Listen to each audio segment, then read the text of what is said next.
You ever watch a movie that for years you tell yourself that you really liked it and ignore anyone telling you otherwise? Only then years later you rewatch it and then you see where you were wrong? I have numerous, but today I want to talk about Monsters University. Now I know what you're going to say. Well hell, Monsters University isn't that bad. It can't be as bad as Cars 2. And you'd be right, it's not. However, I'm not here to say that this movie is bad. I'm here to say that it's disappointing and bland.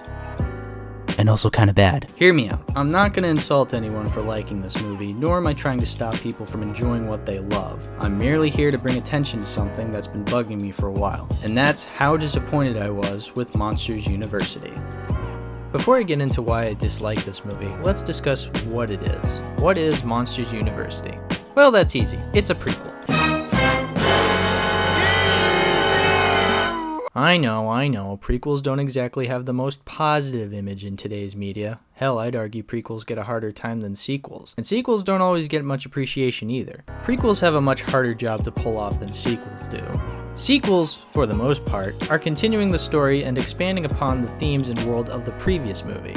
Well, the good ones do, at least. Prequels, on the other hand, precede the original movie and tell a story that takes place beforehand, whether that story ties into the original movie or is just some adventure that happened in the same universe but before the events of the original. The trouble with that is, we already know more or less how the movie is going to end. The Star Wars prequels have a story that does connect to the original movies. However, we already know the outcome. Anakin will become Darth Vader and Luke will have to come in and save the day. So while it's interesting to see how it all came to be, it's unnecessary in the grand scheme of things. Whereas The Hobbit is just an adventure that takes place in the same universe as The Lord of the Rings, but years before. The events kinda tie in with the events of The Lord of the Rings, but nothing that we really needed to see. And both of these trilogies are not as beloved as their originals, as are many, many other prequels. Oz the Great and Powerful, Prometheus and Alien Covenant, X-Men Origins, Dumb and Dumberer When Harry Met Lloyd?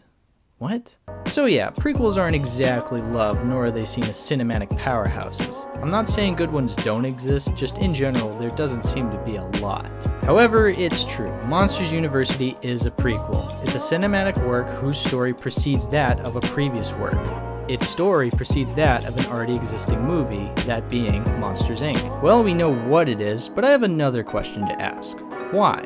As in, why do we need to see a prequel to Monsters, Inc.? Monsters University takes place years before the events of the movie Monsters, Inc. Mike and Sully are college students and are learning how to be scarers. Hey, quick question. Why the fuck should we care? Who was really thinking at the end of Monsters, Inc.? Oh boy, now that Mike and Sully have stopped the bad guys, came up with a cleaner energy solution, and have salvaged Boo's door and are revisiting their human friend, what were they like in college? I mean, seriously, who cares? Why do we need to know this? Why would Pixar choose to make a prequel rather than a sequel? I mean, if you're gonna bring back beloved characters from a beloved movie, you better have a good reason. Well, according to Pixar, we purposely went with a prequel for Monsters University because we didn't want to answer some of the questions about what happens to Boo, and how does she grow up, and things like that. It would have to be really compelling, which is hopefully the benchmark for all of our sequels. Anyway. Oh, really? Well, if you guys wanted to have a compelling story for your sequels, does that mean you didn't care for this movie? No, seriously,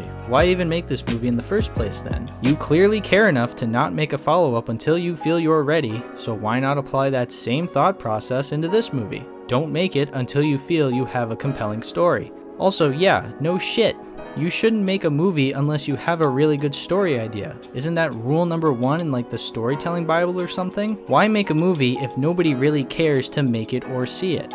Well, money. That's the answer. I can't act like this is some sort of secret. Pixar is part of Disney. Disney is a corporation. Corporations are a business. Businesses make money. So yeah, movie making is a business, so sure, money is the main objective here. So if Monsters University was made just to sell tickets, then it did a damn good job. Holy macaroni. And sure, it made a lot of money, but answer me this.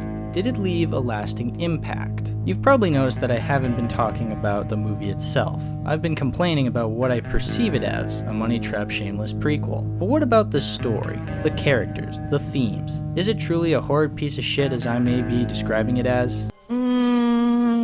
Yes. The answer is no. No, it's not. Take away the fact that it's a prequel to Monsters, Inc., and look at it from a standalone perspective. Disregard the fact that it has the same characters as the first movie and the glaring plot holes between these two movies. You've been jealous of my good looks since the 4th grade, pal. James P. Sullivan. Mike Wazowski. Is the movie terrible? Not necessarily. The movie, in fact, is average. An average story with average characters and an overwhelming sense of just average. The story is simple. Mike wants to be a scarer, but is told he is not cut out for that type of work. So he must prove he is cut out for that line of work. He trains with Sully and other underwhelming characters whose names I always forget, and they eventually make their way to the top. Also, there's the spooky Dean who is scary and doesn't believe in the characters, and she's the antagonist, but who cares? Aside from the end, which I'll admit I did not expect, there is nothing that really stands out. For a movie about monsters attending college, it's really bland. It's a movie I've seen a couple of times and I don't remember a lot from it. Not the characters, not the locations, not the dialogue, anything. Compare that to Monsters, Inc. I'll admit this isn't my favorite Pixar movie, but I still remember a ton about it. The characters, the settings, the dialogue, everything is as fresh and memorable in my mind as it was back in 2001. This movie came out in 2013, and damn if I remember anybody's name, let alone what their character is. And sure, that doesn't make it bad. The characters all have goals and try to work to get from point A to B. They all learn valuable lessons. So from a storytelling perspective, it works. Even the technical stuff is fine. The animation looks good. I mean, come on, it's Pixar. Even their worst products have amazing animation. So yeah, it's all around a decent movie. But what's the point with decent? I've heard the argument that average movies are considerably worse than shit movies. Bad movies have a chance of being so bad that they're actually really funny and entertaining. Average movies are neither great nor horrible, so the experience leaves you unsatisfied. A movie like Monsters University leaves you unsatisfied. I don't feel I learned anything from it that I wanted to. I don't feel emotionally satisfied, even with characters I've grown up with. That's why I consider it disappointing. Brave is bland too, sure, but I wasn't as disappointed with it as much because I didn't have a pre-established connection with it. Monsters University is a movie with a pre-established world, so I have expectations for it before I even see it. And sure, that's on me for having expectations in the first place. I'm not saying that's the way it should be. I wish I didn't have preconceived expectations for every movie I see, and just enjoy it for what it is. But when you have a movie as good as Monsters, Inc., and to have a follow-up so bland, it ends up disappointing people. Or maybe just me, fine. I am probably in the minority here, as many people either don't have a problem with it or just don't care.